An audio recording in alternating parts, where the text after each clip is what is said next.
नमस्कार। आइए सुनते हैं राजा रानी की काल्पनिक कहानी। बहुत समय पहले की बात है। रूपगढ़ के राजा थे सुमेर सिंह। राजा सुमेर सिंह बहुत ही दयालु, रूपवान और प्रजा का ध्यान रखने वाले राजा थे। उनकी रानी का नाम था रूपवती। सुमेर सिंह रानी रूपवती से बेपनाह मोहब्बत करते थे और राजकाज के कार्यों में हमेशा उनका सलाह मशवरा भी लिया करते थे। एक बार क्या होता है कि राजा रानी बगीचे में घूम रहे होते हैं। तभी उधर से गुजरती हुई एक मायावी कन्या, जिसके पिता जादूगर थे, उसकी नज़र राजा पर पड़ती है। वह राजा को देखती है और उस पर मोहित हो जाती है और सोचती है कि काश ये राजा मुझे पति के रूप में मिल जाए। और यही सब सोचती सोचती वह घर लौट आती है। वहाँ पर उसका जादूगर पिता बेटी को देखता है और पूछता है, क्या हुआ मेरी बेटी को? तुम्हारी तबीयत तो ठीक है ना बेटी? हाँ पिताजी, मैं बिल्कुल स्वस्थ हूँ।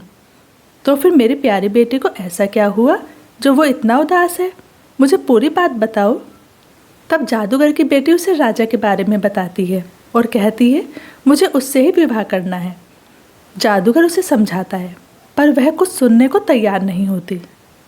अंततः जादूगर उसकी जिद के आगे झुक जाता है, लेकिन साथ ही साथ कहता है, बेटी मैं तुमसे बहुत प्यार करता हूँ और तुम्हें उदास नहीं देख सकता, इसलिए तुम्हारी गलत जिद में भी मैं तुम्हारा साथ दे रहा हूँ। लेकिन एक बात ये भी ध्यान रखना कि तुम्हारी ये जिद हमारी मायावी राज्य का अंत भी कर सकती है। पर घमंड में चूर उस मायावी राजकुमारी पर इन बातों का कुछ भी असर न हुआ। तब दुखी होकर वह जादूगर उस रात अपनी मायावी शक्तियों के बल पर राजमहल में प्रवेश कर लेता है और सोते हुए राजा को उठाकर ले जाता है। जब सुबह राजा की आँख खुली तो उन्होंने खुद को एक अनजानी जगह पर पाया और उठकर जाते हुए बोलते हैं कि मैं यहाँ कैसे आया, कौन है यहाँ? पर तभी वह मायावी राजकुमारी वहाँ पर आती है और अपना परिचय देते हुए बताती है, राजन, मैं माया नगरी की राजकुमारी हूँ और तुमसे शादी करना चाहती हूँ। मेरे पिताजी तुम्हें यहाँ पर उठा कर लाए हैं। अब हम दोनों यहाँ पर मिलकर सुखपूर्वक रहेंगे। तभी राजा हाथ जोड़कर बोलते हैं, राजकुमारी क्षमा करें, मैं तुमसे विवाह नहीं कर सकता हूँ। मैं पहले से ही विवाहित हूँ और अपनी रानी को बहुत प्यार करता हूँ। अब आप मुझे जाने दें, महल में रानी परेशान होंगी। यह कहकर राजा उस कमरे से निकलकर बाहर बगीचे तक आ जाते हैं कि तभी पीछे से वह मायावी राजकुमारी जादू से एक पक्षियों का घूमता घेरा उसके चारों ओर बना देती है, जिससे कि राजा उस जादू के जाल में फंस जाता है।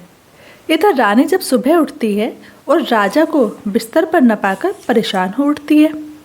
महल में ढूंढने के पश्चात भी जब राजा नहीं मिलते तो राज्य के विश्वास पात्र लोगों को बुलाया जाता है और सलाह मशवरा किया जाता है।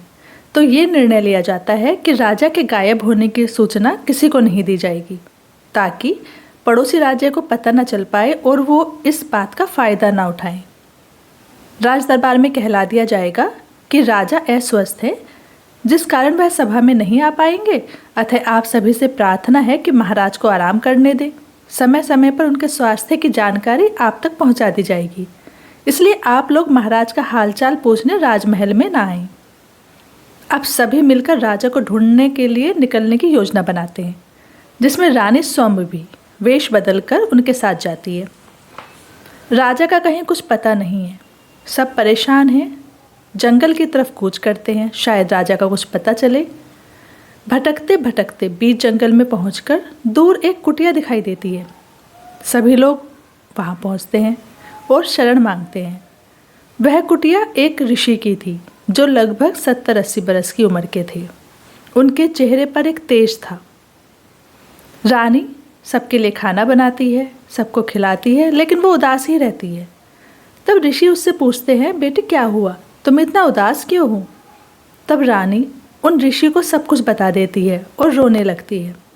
साधु कहता है, मैंने तुम्हें बेटी बनाया है और मैं तुमसे बहुत प्रसन्न हूँ बेटा। ये कुछ चावल रखो, जिस पर भी तुम इसे फेंकोगे वो नष्ट हो जाएगा, लेकिन ये ध्यान रखना इसका प्रयोग केवल एक बार ही हो सकता है, इसलिए सोच समझकर समय आने पर ही इसका प्रयोग करना। और मेरी शक्तियाँ कहती हैं कि तुम्हें यहाँ से दक्षिण दिशा की तरफ जाना चाहिए, वहीं पर तुम्हें राजा मिल जाएंगे। ये सुनकर सभी लोग प्रसन्न हो जाते हैं और दक्षिण दिशा की तरफ बढ़ने लगते हैं। रास्ते में जंगली जानवर, सांप इत्यादि मिलते हैं, जिससे बचते बचाते सभी जंगल पार कर जाते हैं। तो क्या देखते हैं, दूर कहीं एक टीले पर महल नुमा इमारत है। सभी उधर बढ़ते हैं, लेकिन रास्ते में ही उन पर चमगादड़ों का हमला हो जाता है। तभी रानी को ऋषि के दिए हुए चावल याद आते हैं। वह सोचती है, आगे कोई मुसीबत आएगी तब के लिए रखूं या इनका प्रयोग अभी कर लूं। फिर मन ही मन सोचती है, आगे के आगे देखेंगे, पहले इस मुसीबत से तो बचें। वह चावल उन पर फेंक देती है, जिसके पश्चात चमगादड़ों के साथ साथ वह जादुई महल और आसपास सब गायब हो जाता है। और राजा वहाँ पर उनको दूर कहीं खड़े दिखाई देते हैं। सब दौड़े दौड़े वहाँ जाते हैं और राजा रानी दोनों एक दूसरे को देखकर बहुत खुश हो जाते हैं। तब रानी पूछती है, आप यहाँ कैसे आए महाराज? राजा मुस्कुराते हैं और कहते हैं, लंबी कहानी है रानी, पहले घर चलते हैं, तब आराम से बताऊंगा। जैसा कि हर कहानी से एक सीख मिलती है, इस कहानी से हमें सीख मिलती है कि गलत का साथ देना भी गलत होता है, जैसा कि जादूगर ने किया था। और मुसीबत में भी हमें धैर्य से काम लेना चाहिए, जैसे कि रानी ने लिया था। Every Monday, Wednesday and Friday एक नई कहानी आती है, जिससे कि सभी कहानियाँ आप तक पहुँच सकें। चैनल को प्लीज़ सब्सक्राइब ज़रूर करें, लाइक शेयर और कमेंट भी ज़रूर करें। धन्यवाद।